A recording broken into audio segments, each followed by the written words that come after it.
मित्रांनो, शालिनी भक्तिसागरमध्ये तुमचे मनपूर्वक स्वागत आहे।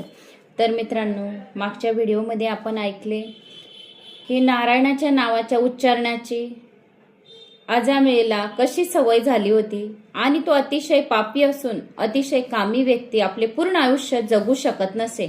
पण अजामिळचे अजून 12 वर्ष आयुष्य शिल्लक होते, तरी यमदूत त्याला नेण्यास आले आणि मृत्यूकाळ जवळ आला आणि आपला लहान मुलगा नारायणावर त्याची फार प्रीती होती, म्हणून त्याचे नाव त्याने काय ठेवलेले होते? नारायण। तर नारायणाला तो काय करू लागला? नारायण नारायण असा हाका मारू लागला। तर असे आपण मागच्या व्हिडिओमध्ये ऐकले, आता त्याचा पुढचा भाग। तर कोणी चॅनलला नवीन आलं असेल तर लाल बटनवर सबस्क्राईब करा, ऑलवर क्लिक करा, जास्तीत जास्त जणांना शेअर करा। कुठून, गावाहून, कोणत्या गावात तुम्ही माझा हा व्हिडिओ ऐकत आहोत, आपल्या गावाची कमेंट्स करायला विसरू नका। कोल्हापूरची एक कमेंट्स आलेली आहे, खूप काही तुमच्या कमेंट्स आल्यात, खूप खूप धन्यवाद। पण कोल्हापूरची कमेंट्स कौतुक करण्यासारखी आहे, लहान बाळाची, 9 महिन्याच्या बाळाची आहे। ओम भगवते वासुदेवाय नमः। जय श्री महाकाल ताई, मी कोल्हापूर कळंबा येथून ऐकत आहे। माझे मूल 9 महिन्याचे आहे, त्याला तुमच्या आवाजाची खूप सवय झाली आहे। तुमचा व्हिडिओ लावून दिला की तो खूप आनंदित होतो। धन्यवाद ताई। कोल्हापूरला तुम्ही कधी येणार आहे? तर मी ही कमेंट्स पुढे लावत आहे, तुम्ही पण वाचू शकता। कारण की 9 महिन्याचं बाळ आणि भागवत पुराण ऐकताय, खूप खूप म्हणजे कौतुकाची गोष्ट आहे की त्याला कसे काय समजते की हा आवाज माझाच आहे, या आवाजामध्ये भागवत पुराणच चालू आहे आणि त्याला गोडी आणि आनंद कशी भागवत पुराणाची आहे। म्हणजे साक्षात लहान बाळ सुद्धा भगवंताचं रूप मानलं गेलं आहे। मुलगी असो की मुलगा असो, लहान मूल हे अतिशय 5 वर्षापर्यंत जोपर्यंत होत नाही तोपर्यंत भगवंताचं त्याच्यात बालस्वरूप राहतं। कारण बाळकृष्ण हे बालस्वरूपामध्ये किती लीला करत होत्या हे आपल्याला सर्वांना माहिती आहे। तसे हे 9 महिन्याचं बाळ माझा व्हिडिओ लावून दिला आणि ऐकतो त्यावेळेस खूप आनंदित होतो। म्हणजे किती मोठी गोष्ट आहे, या 9 महिन्याच्या बाळाला भागवत पुराण सुद्धा समजतंय, खूप मोठी गोष्ट आहे ही। तर खूप खूप धन्यवाद। कौतुक करण्यासारखे 9 महिन्याच्या बाळाचे कौतुक करण्यासारखं म्हणजे अतिशय कमेंट्स होती, म्हणून तुमच्यापर्यंत शेअर केली। काही जणांच्या कमेंट्स आलेल्या आहे की ताई अजून थोडा वेळ जर व्हिडिओ राहिला तर ऐकतच राहावे असं वाटतं आणि तुमच्या व्हिडिओची आम्ही खूप आतुरतेने वाट बघत राहतो असे म्हणतात ते, की अजून थोडा वेळ जास्त जर सांगितलं तर खूप बरं वाटेल आणि कुठे केव्हा व्हिडिओ संपून जातो आम्हाला समजत सुद्धा नाही। बघता बघता ऐकता ऐकता असं वाटतं की आत्ताच व्हिडिओ लावला आणि आत्ताच संपला, तर थोडा वेळ जास्त सांगितलं तर बरं होईल। अशा भरपूर काही कमेंट्स आलेल्या आहेत, तुमच्या धन्यवाद, थँक्स। असाच माझा आत्मविश्वास वाढवण्यासाठी कोल्हापूरचं तर माझं चालू आहे, मेसेज करेल। कोल्हापूरला आल्यावर 6 महिन्यापासून म्हणत आहे की यायचंय, पण जेव्हा माता राणीने जो दिवस नेमलेला राहतो दर्शनाचा, आपण त्याच वेळी आपण तेथे पोहोचू शकतो। 4-5 वेळा माझे दर्शन झालेले आहेत। गेल्या 2 वर्षात 3 वेळा कोल्हापूरला येऊन गेली मी, पण अजून या एवढ्या 2 महिन्यात नक्की येईल। नाही तर माझा बर्थडे 1 सप्टेंबरला येतो, तर घरात चालू आहे की 1 सप्टेंबरला जाऊया। पण माता राणीची इच्छा आपण बोलू नाही शकत, ती केव्हा बोलवते आपल्या भक्तांना, आपल्या मुलीला आशीर्वाद देण्यासाठी। जर आली तर नक्की तुम्हाला मेसेज करेल। तर आता आपण पुढच्या भागाला सुरुवात करूया। श्री गणेशाय नमो नमः। वक्रतुंड महाकाय सूर्यकोटी समप्रभ निर्विघ्नं कुरु मे देव सर्व कार्य शु सर्वदा। श्री गणेशाय नमः। ओम सरस्वती नमः। ओम गुरुदेवतोभ्यो नमः। ओम कुलदेवताय नमः। शांताकारं भुजगशयनं पद्मनाभं सुरेशं विश्वाधारं गगनसदृशं मेघवर्णं शुभांगं लक्ष्मीकान्तं कमलनयनं योगिर्भ्यानंग्यं वंदे विष्णु सर्व लोकैकनाथम निवासम। श्री श्री निवासा की जय। कोल्हापुरम महालक्ष्मी माता की जय। पद्मावती महालक्ष्मी मात की जय। तर आता या मुलाला अजामिळ नारायण नारायण अशा हाका मारू लागला। भोजन, द्रव्य, कामसुख, स्थान, संतती आणि पुस्तके यात जीव गुंतलेला असतो। मात्या पित्याचे मन आपल्या शेवटच्या अपात्यात अधिक गुंतलेले असते। दररोजच्या सवयीनुसार अजामिळाने नाव घेऊन नारायणाला अनेक वेळा हाका मारल्या, त्याचा नारायण तर आला नाही। पण तेथे विष्णुदूत येऊन पोचून गेले व यमदूताला म्हणाले अजामिळाला सोडून द्या। तेथे यमदूत आले आणि काय म्हणतात विष्णूचे दूत, अजामिळाला सोडून द्या. यमदूत म्हणाले, अजामिळाचे जीवन भ्रष्ट आहे म्हणून तो जगण्यास अपात्र आहे. विष्णुदूत म्हणाले, हे खरे आहे की अजामिळाने पाप केले आहे, पण देवाचे नाव घेऊन त्याने आपले पाप धुवून टाकले आहेत. दररोज तो नारायण नारायण असे हाका मारत होता आपल्या मुलाला. हाका मारताना सुद्धा त्याचे पाप सर्व धुतले गेले, पापांचे प्रायश्चित घेतले आहे. या कारणाने त्याची काही पापे जळून गेली आहेत, म्हणून आता त्याला जगू द्या. त्याच्या आयुष्याची 12 वर्ष अजून उरलेली आहेत. यमदूत म्हणाले, अजामिळाने नारायण नारायण तर म्हटले, पण वैकुंठवासी भगवंताला थोडी हाका मारल्या, त्याने आपल्या मुलाला हाका मारल्या नारायण नारायण. विष्णुदूत म्हणाले, त्याच्या तोंडातून अजानतेनेच देवाचे नाव निघाले. मुलाला हाका मारो, या नारायण भगवानला हाका मारो. पण अजानतेने तो नारायण नारायण तर म्हणतच होता ना. नारायण म्हटल्यावर सुद्धा देवाचंच नाव येतं ना, तर त्याची पापे जी आहेत तर ती जळून भस्म झाली आहे. त्याच्या पापांचं प्रायश्चित झालेलं आहे आणि सर्व पापे धुतली गेली.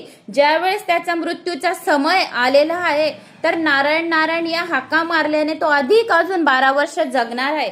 जेवढं जो जितकं अधिक देवाचे नामस्मरण करत राहतो तर त्याचे पाप धुतले जातात आणि त्याला दीर्घायुष्याची प्राप्ती होते. म्हणून त्याला सोडून द्या असे विष्णुदूताने यमदूताला सांगितले की अजानतेने त्याच्या मुखातून नारायण नारायण असे नाव निघाले आहे. अग्नीवर न कळता पाय पडला तरी चटका लागल्याशिवाय राहत नाही. तसाच अजानतेने कोणत्याही मिशाने जर तुम्ही देवाचे नाव घेतले तर आपले कल्याणच होते. देवाचे नाव न कळताही घेतले, न कळता सुद्धा घेऊन घेतले तरी त्याचे फळ मिळत असते. अजामिळाने भलेही आपल्या मुलाला बोलवण्यासाठी नारायण नारायण म्हणून हाका मारल्या, परंतु त्या निमित्ताने देवाच्या नावाचा उच्चार त्याच्या तोंडातून निघाला. त्याच्या मरत्या वेळी म्हणजे त्याचा ज्या वेळेस काळ आलेला होता, वेळ आलेला होता, त्यावेळेस तो कोणाला बोलवत आहे? नारायण नारायण म्हणजे आपल्या मुलाला बोलवत आहे. पण नामस्मरण भगवंताचं होत आहे. मागच्या पण व्हिडिओमध्ये मी तुम्हाला ठामपणे सांगितलं आणि आता पण ठामपणे आणि अतिशय आत्मविश्वासाने सांगते, जर घरात कोणीही आजारी असेल, या शेवटचा समय असेल, या वृद्ध अवस्थामध्ये कोणी सासू सासरे या कोणीही आपले आई वडील वृद्ध अवस्थेत असतील तर त्यांना नक्की ठामपणे सांगायचं की देवाचं नामस्मरण करा. कोणाच्या मध्ये जीव अटकू नका. मुलामध्ये, मुलीमध्ये, नातूमध्ये, नातनीमध्ये, आजूमध्ये, बाजूमध्ये कोणामध्ये जीव अटकू नका. फक्त जीव अटकवायचा आहे तर फक्त देवामध्ये अटकवा की मला आता तुझ्या भेटीची ओढ आहे. हे रामजी, हे श्रीकृष्णजी, हे नारायण, तू मला लवकर बोलव आणि मला तुझे दर्शन घडू दे. तर हेच त्यांच्या डोक्यात आणि दिमागात टाका, म्हणजे ते शेवटच्या समयी नारायणलाच हाका मारतील तर त्यांना मोक्षाची प्राप्ती भेटेल आणि लवकर भगवंताचं दर्शन घडेल.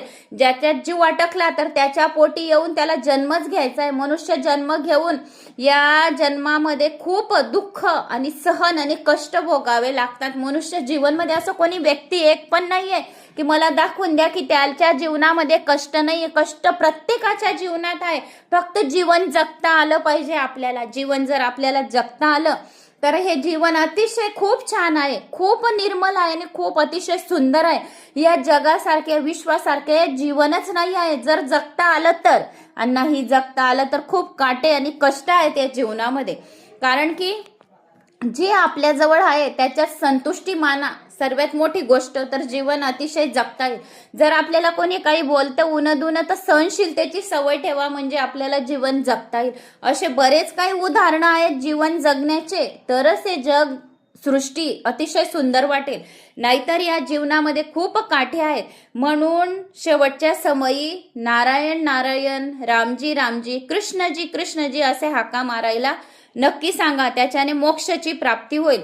म्हणून आता तो अजामिळ नारायण नारायण म्हणून हाका मारल्या, परंतु त्या निमित्ताने देवाच्या नावाचा उच्चार त्याच्या तोंडून निघाला. मोठे मोठे महापुरुष हे जाणतात की या संकेताने, परिहासाने, संगीताचा आलाप घेताना, कोणाची अवहेलना करतानाही जर भगवंताच्या नावाचा उच्चार झाला तर उच्चारण्याचे जे सर्व 7 जन्माचे पाप नष्ट होतात आणि खाली पडताना, पाय घसरून पडताना, हातपाय मोडले असताना कोणत्याही विपत्तीत भगवंताचे हरी हरी या नावाचा जो उच्चार करतो तो नरकात जात नाही.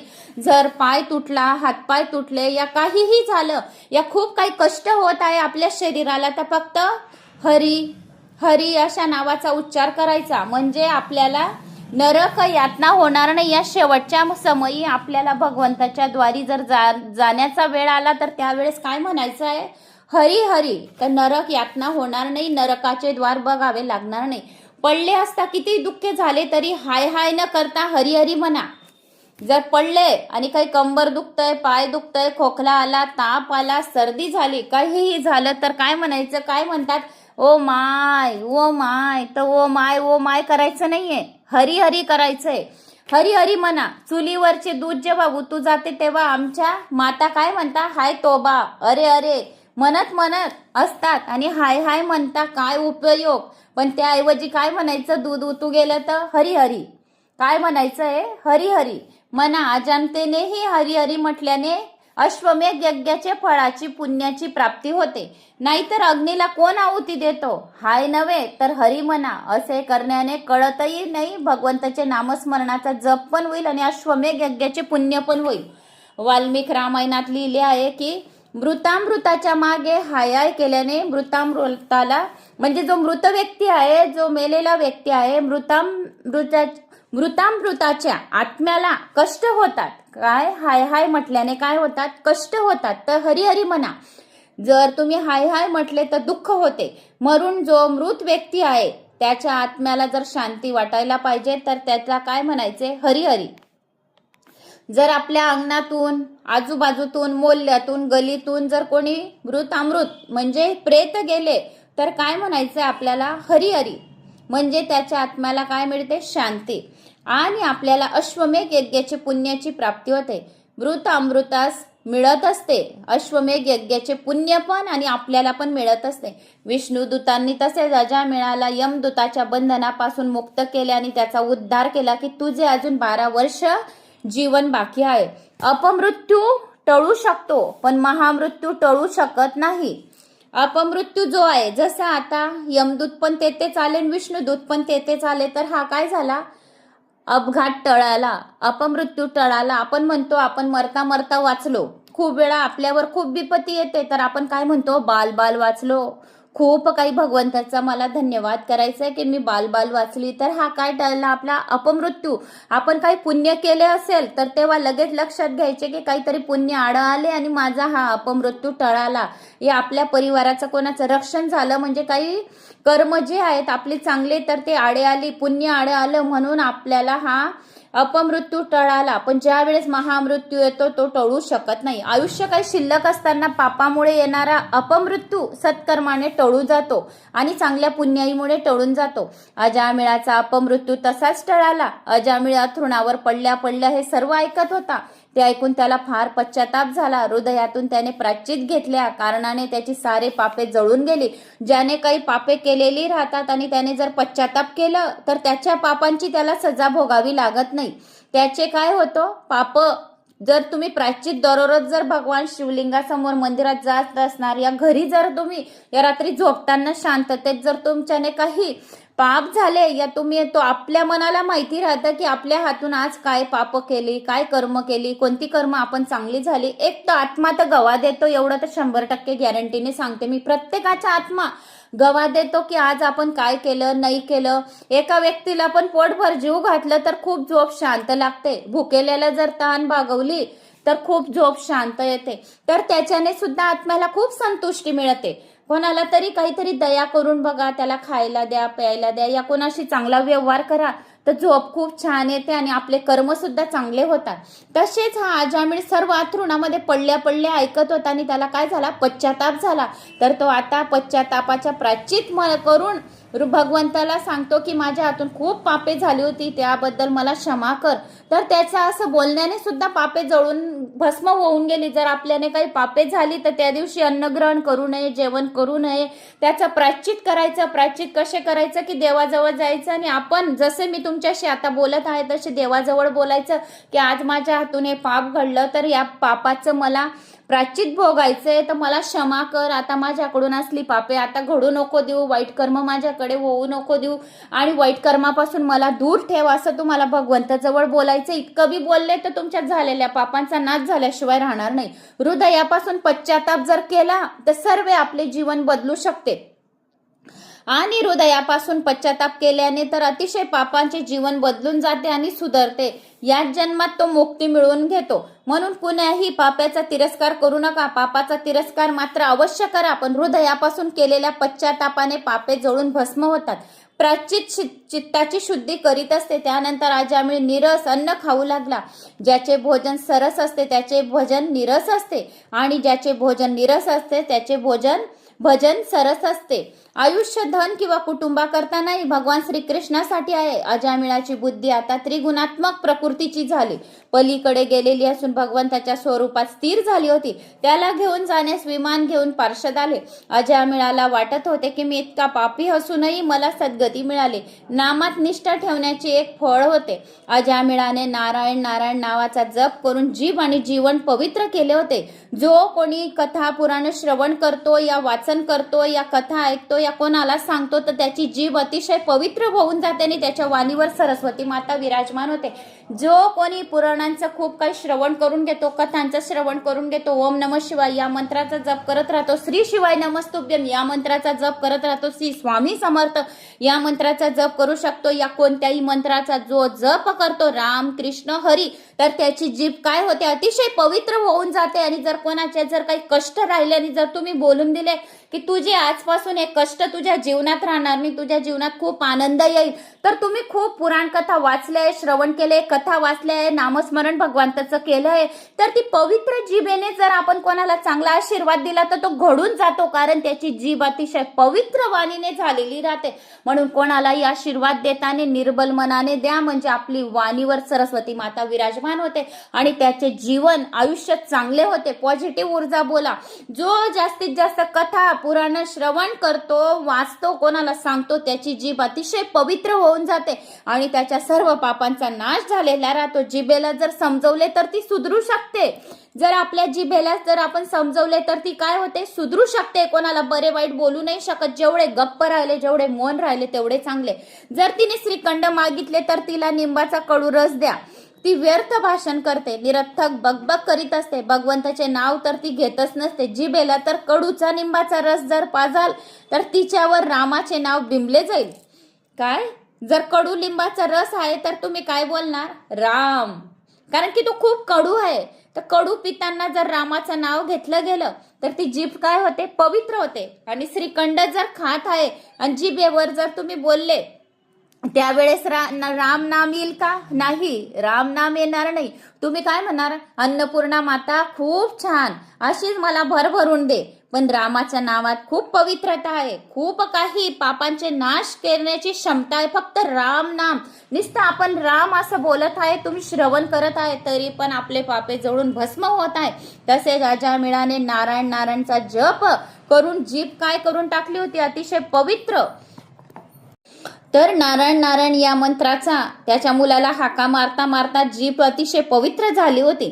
भगवंताची भक्ती करणाऱ्याला इहलोक परलोक दोहीत सुद्धा मान मिळतो. भगवंताचे कीर्तन केल्याने अजामिळ वैकुंठात गेला. भगवंताच्या नावाचा आश्रय घेऊन तो तरुण गेला. आजचा अर्थ प्रथम माया सांगितला होता, पण भगवंत नावाचा आश्रय घेतल्यावर अजाचा अर्थ झाला ब्रह्म.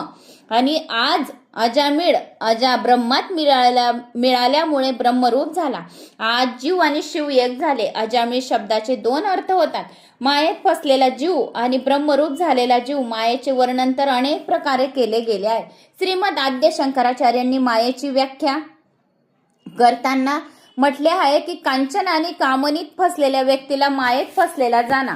की मंत्र काय, की मंत्र हे काम कनच कांता. या जगात कोणत्या वस्तू त्याज्य आहेत, या प्रश्नाचे उत्तर देतात की जीवाला अधोगतीला नेणाऱ्या दोन गोष्टी आहेत, कनक आणि कांता. या दोहांमध्ये फसलेल्या मायेत फसला आहे असे समजा. मणिरत्न मालेतील प्रश्नोत्तर अतिउत्तम आहे. तिच्यातील एका शब्दामध्ये उपदेश भरला आहे. बद्धो ही को वो विषयानुरागी, कावा विमुक्ती विषय विरक्ती, को वासती कोरा नरक स्वदेहा. बंधनयुक्त कोण आहे, जो 5 विषयात आसक्त आहे तो स्वतंत्र कोण आहे, जो विषयाकडे वैराग्य दृष्टीने पाहतो तर घोर नरक कोणता आहे. स्वतःचा देहच घोर नरक आहे. या देहात सौंदर्य कुठे भरले आहे, हा तर हाडा मांसांनी इत्यादी दुर्गंधयुक्त पदार्थांनी भरला आहे. स्वर्गात जाण्याची शिडी कोणती आहे, सर्व वासनेचा क्षय हीच स्वर्गात जाण्याची शिडी होय. को हो दरिद्रो ही विशाल तृष्णा, श्री माक्षको यस्य समस्त तोषा. दारिद्र्य कोण आहे, ज्याला विशाल वासना आहे. तो श्रीमंत कोण, जो सदा सर्वदा संपूर्ण भगवंताचं नामस्मरण करतो, तो संतुष्ट आहे, तो सर्व श्रीमंत आहे. कोणता रोग अधिक कष्ट देणारा आहे? को दीर्घ रोग भव एव साधो की मोक्षद्य तस्य विचार एव. जन्म होणे हाच एक रोग होय, तो सर्वात अधिक कष्ट देणारा आहे. या रोगाची औषधी कोणती? परमेश्वराच्या स्वरूपाचे वारंवार स्मरण आणि चिंतन करणेच या भक्तिरूप रोगाची औषधी आहे. आता अजामिळ शब्दाचा दुसरा अर्थही पाहू.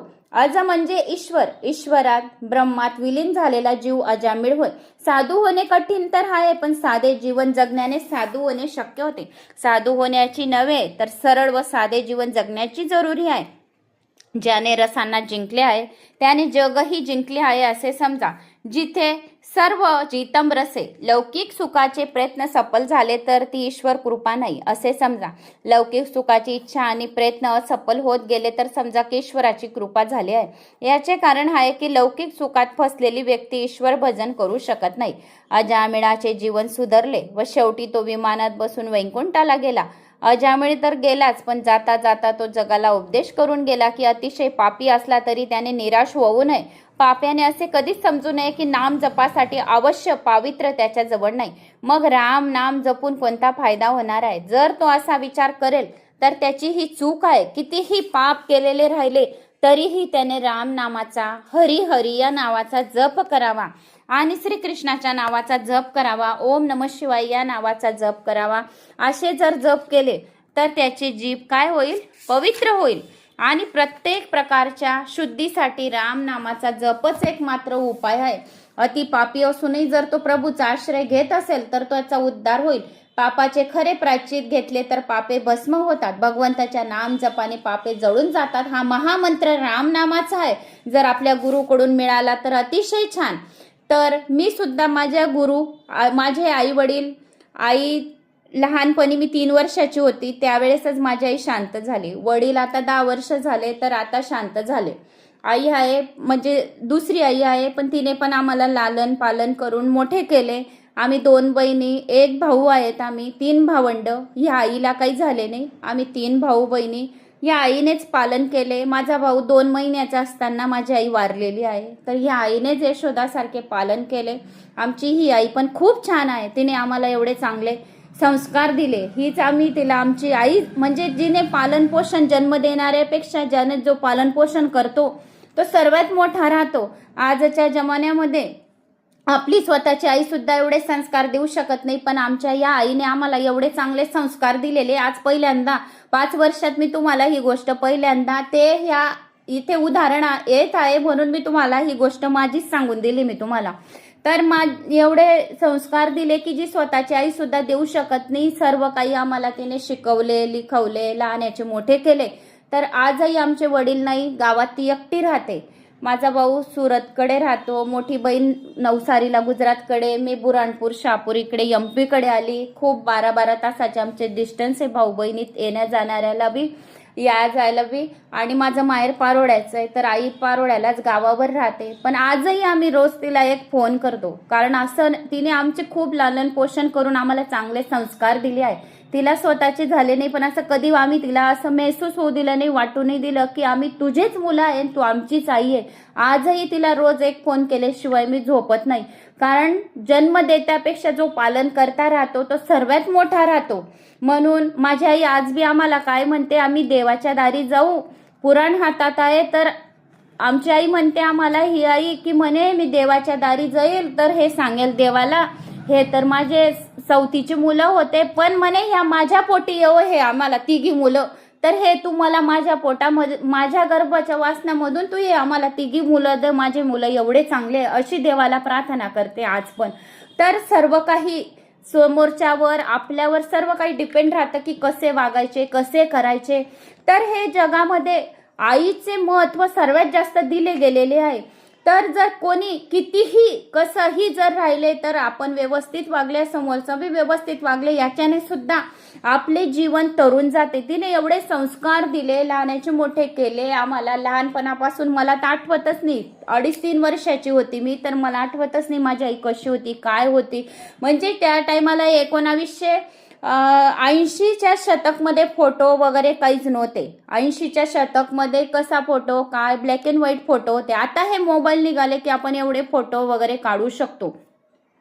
तरी सुद्धा तर ह्या आईने सर्व काही पालन पोषण केले, आमच्याने खूप संस्कार चांगले दिले. तर मी खूप कोटी कोटी प्रणाम करते माझ्या आईला आणि शतशत नमन करते. आजही मी गेली तिला भेटायला की कडकडून मिठी मारते, कारण की ती म्हणते की मी रोज बोलते, रडते आमच्यासाठी, की जर आम्ही फोन पण केला नाही या केलेली तर ती रडते, सांगते की देवाला आम्ही प्रार्थना करते की हे मुलं मला दे तू, असे माझ्या पोटी येऊ दे जो. हा माझं एक तू गोष्ट ऐकून घे, माझे मुलं आणि मुलगा एवढा चांगला आहे.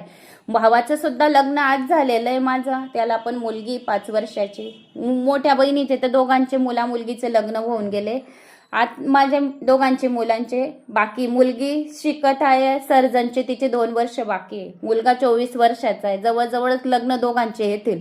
पण आज एवढे संस्कार दिले. मी म्हणते की पुराण वाचून माझ्या मुलांचे भविष्य खूप चांगले होईल. तुम्ही ऐकणार, तुमच्यापर्यंत पोहोचवेल, तर तुम्ही आशीर्वाद देणार, तर माझ्या मुलांचं खूप भविष्य चांगलं होईल. त्यांच्यावर चांगली कृपा भगवंताची होईल. आईने केलेले पुण्य कर्म हे मुलांना येते. पैसा हा आपल्या आईमुळेच येत राहतो मुलांजवळ.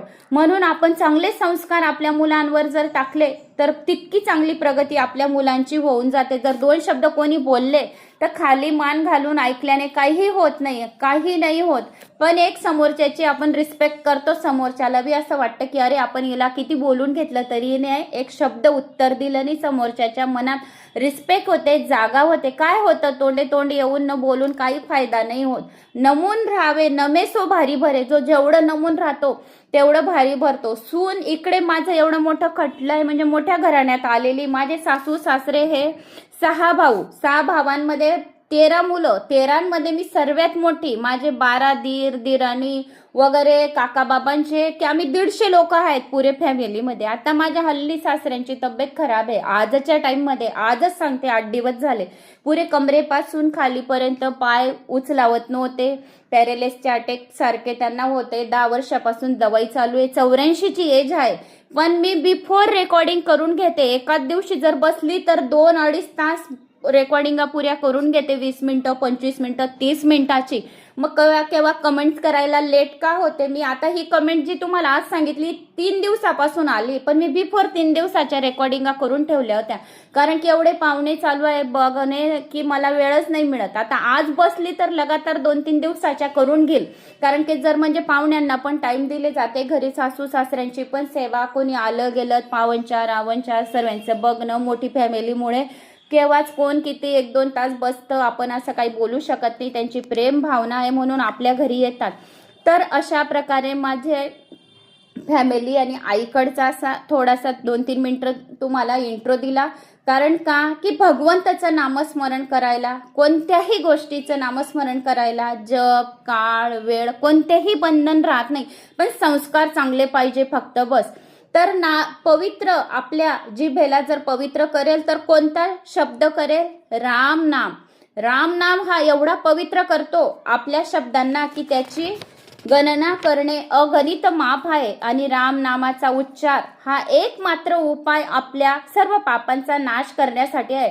आपल्या हातून काही पापे झालेली राहतात, म्हणूनच आपले आई वडील आपल्यावरून हिरावून जातात. तर त्या पापांचा या जन्मी काही आमच्या हातून हो ना, आम्ही प्रभूला हीच प्रार्थना करतो की आई वडील जे म्हातारे राहतात थेट पुरतात, ते खूप लकी राहतात.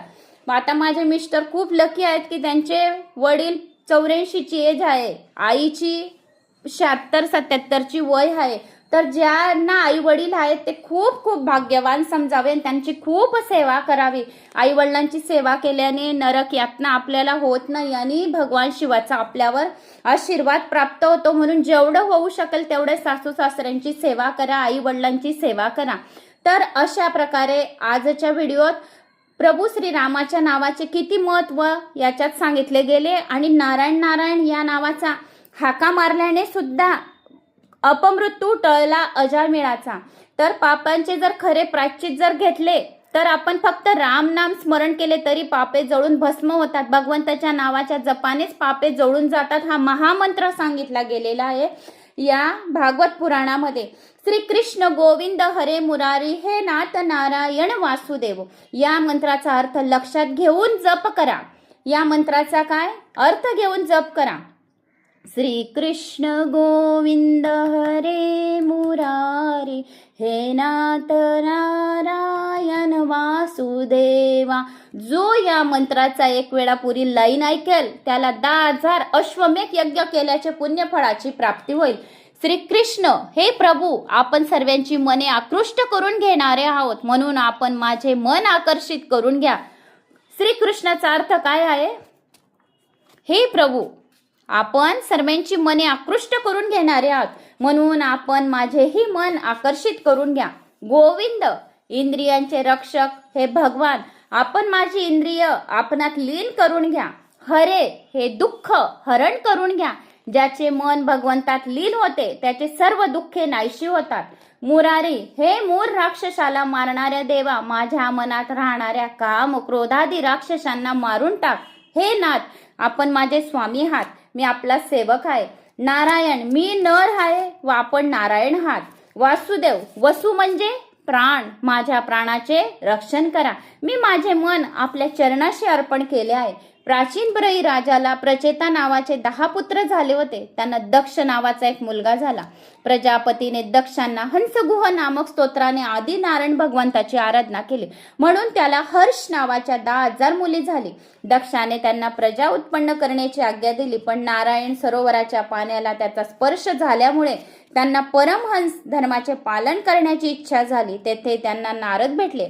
दक्षाच्या 10,000 मुलांना नारदांनी कूट प्रश्न विचारले. त्या प्रश्नांना त्या मुलांनी उत्तरे दिली. त्यातील काही प्रश्नोत्तर आपणही पाहू. प्रश्नांना काय उत्तरे दिली तर आपण सुद्धा पाहू.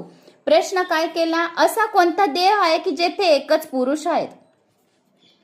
असा कोणता देह आहे की जेथे एकच पुरुष आहेत? उत्तर, देहरूप देश असा आहे की ज्यात फक्त ईश्वर एकच रूप पुरुष रूप आहे.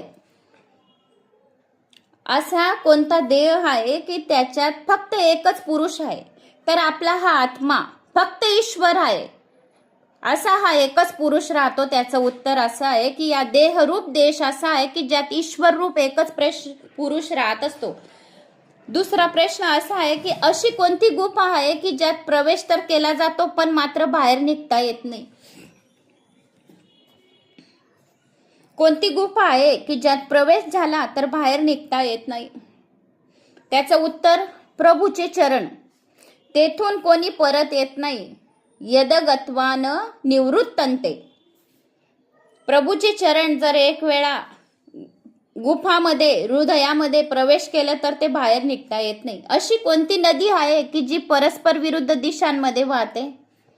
संसार रूपी. उत्तर काय आहे त्याचं? संसार रूपी नदीत प्रवृत्ती विषयाकडे ओढून घेऊन जाते आणि निवृत्ती प्रभूकडे वाहत घेऊन जाते. डोक्यावर जे चक्र गिरट्या घालीत असते ते कोणते चक्र आहे आणि काय आहे?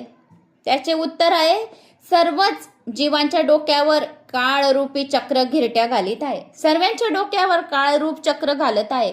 मृत्यू अटल सत्य आहे. नारदाच्या कूट प्रश्नांची उत्तरे देता देता चर्चा विचारणा करता 10,000 पुत्र मोक्ष मार्गाकडे वळाले आणि सर्वांनाच नारदांनी संन्यास दीक्षा दिली. जेव्हा दक्षाची सर्वच मुले प्रवृत्ती मार्गाकडून भ्रष्ट झाली तेव्हा त्याने पुन्हा 10,000 पुत्र निर्माण केले. तेही नारदाच्या उपदेशाने निवृत्ती मार्गाकडेच गेले. असे झाले तेव्हा दक्षाला राग आला व त्याने नारदाला शाप दिला की तू कधीही एका जागी स्थिर राहणार नाही, नेहमी तू भटकत राहशील. नारदांनी दक्षाचा शाप स्वीकारला. ते दक्षाला म्हणाले, मी तुम्हाला शापेच्या बदल्यात एक वर देतो. तुम्हाला पुष्कळ मुली होतील, म्हणजे मग त्यांना संन्यास देण्याचा प्रश्न उद्भवणार नाही. नारदांनी दक्षाला आशीर्वाद दिला. जो शापाच्या बदल्यात आशीर्वाद देत असतो तो संत होय. सहनशीलता अंगी असणे म्हणजे साधुत्व होय. सहन करणे हा संतांचा धर्म होय. जड चेतन या सर्वात जो देवाचा अनुभव घेतो त्याच्या मनात राग द्वेष कधी उत्पन्न होत नाही. ब्रह्मदेवाने सर्व इंद्रियांवर बहिर्मुख बनवली आहेत की इंद्रिय जेव्हा अंतर्मुख होतात तेव्हाच आनंदाची प्राप्ती होत असते आणि तेव्हाच जीव व शिव यांचे ऐक्य होत असते. जोपर्यंत बाहेरची दारं बंद होणार नाहीत तोपर्यंत अंतःकरणाचे दार उघडले जाणार नाही. शुक्राचार्य वर्णन करतात, राजा तदनंतर दक्षाला 60 कन्या झाल्या. त्यापैकी आदितीला 12, संतांनी झाली. त्यापैकी एकाचे नाव होते त्वष्टा. या त्वष्टा प्रजापतीला एक मुलगा झाला, त्याचे नाव होते विश्वरूप. एके दिवशी इंद्र सिंहासनावर बसला असता तेथे बृहस्पती आले. आपले सर्व देवांचे गुरु बृहस्पती आले असता इंद्राने त्यांचे स्वागत केले नाही, त्यांना उत्तान पाठ दिले. बृहस्पतीला मानाची अपेक्षा असते, धनाची नव्हे. असा अपमान झाल्यामुळे बृहस्पतीने देवांचा त्याग केला व इंद्राला शाप दिला की तू दारिद्र्य होशील. संपत्तीच्या मदात बुद्धी भ्रष्ट होत असते, ज्ञानाचे भान राहत नसते. अशी उन्मत्त व्यक्ती दरिद्री झाल्याशिवाय शहाणी होत नसते. दैत्यांनी हा प्रसंग शुभ मानून देवांशी युद्ध सुरू केले. त्यांनी स्वर्ग जिंकला. पराभूत झालेले सर्व ब्रह्मदेवापाशी आले. ब्रह्मदेवाने त्यांची चांगली खरडपट्टी काढली, कारण की तो त्यांचा पराभव म्हणजे ब्रह्मदेवाच्या अपमानाचेच फळ होते. त्यांनी देवांना ऋषी मुनी ब्राह्मणाची सेवा करण्याचा आदेश देताना म्हटले, कुणा ब्रह्मनिष्ठ ब्राह्मणाला गुरु मानून त्याला बृहस्पतीचे आसन द्या. देवांनी विचारले, असा ब्रह्मनिष्ठ ब्राह्मण कोण आहे?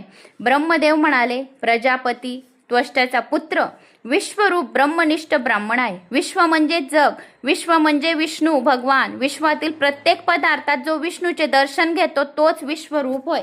ज्याच्या प्रत्येक स्वरूपामध्ये ज्याला भगवंताचं दर्शन घडलं तर ते विश्वरूप होय असे समजावे. तर जर आपले मातापिता असतील तर आपल्या मातापित्यांकडून गुरु मानून राम नाम या मंत्राचा तुम्ही मंत्र घेऊ शकता. जर आपल्या गुरूंकडून जर आपण मंत्र घेतला तर तो सर्वात जास्त फलदायी होतो. जर तुम्हाला कोणी तो मंत्र दिला की या नावाचा जप करा, जर तुम्हाला सांगितलं तर तो आपला गुरु आहे असे समजावे. आता गुरुपौर्णिमा येत आहे, तर गुरुपौर्णिमासाठी साईबाबाला, बालाजी महाराजला, हनुमानजींना, बाळकृष्णाला, रामजीला, ज्याला तुम्हाला गुरु मानायचं असेल, आता गुरुपौर्णिमा येत आहे तर हातात संकल्प घेऊन तुम्ही गुरु मानू शकतात. मी सुद्धा गुरु केला नाहीये, मी बालाजी महाराजलाच गुरु मानलाय. जोपर्यंत आपले आई वडील राहतात तर आपल्या आई वडिलांनाच गुरु मानावे, त्यांचे चरण स्पर्श करावे, गुरुपौर्णिमाला आशीर्वाद घ्यावा, त्यांच्या कानामध्ये एक मंत्र द्यावा. आता मी माझ्या मुलाला लहानपणापासूनच एक मंत्र देऊन दिला आहे की मी तुझी माता आहे, माता पण गुरु राहते, तर मी तुझ्या कानामध्ये एक मंत्र देते, तर तू त्या मंत्राचा सदोसदी जप करत जा. तुला काही अडचण आली तर त्यावेळेस तू हा मंत्राचा जप करत जा. तर मी त्याला त्याच्या कानामध्ये एक मंत्र जप दिला.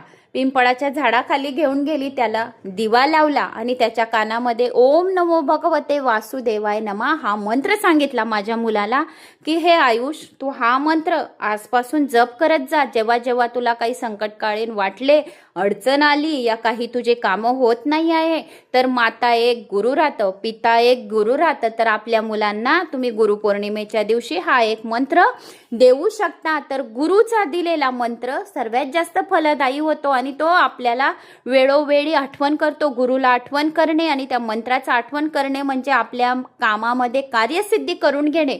तर त्याच्यासाठीच मी तुम्हाला आता माझं उदाहरण दिलं अगोदर 5 मिनिटं अगोदरच की कसे आपले माता पिता जे राहतात त्यांची सेवा करणे, आपले मुलांना संस्कार देणे ही सर्वात चांगली गोष्ट राहते. त्याच्यामुळे मुलांनी आपल्या आई वडिलांकडून सुद्धा तुम्ही मंत्र घेऊ शकतात आणि त्या मंत्राचा आजीवन पूर्ण जीवनभर सार्थक करून घ्यायचं आणि त्या मंत्राचा जप करायचा. रोज एक माळ जप करायची. कोणता मंत्र? ओम नमो भगवते वासुदेवाय नमः.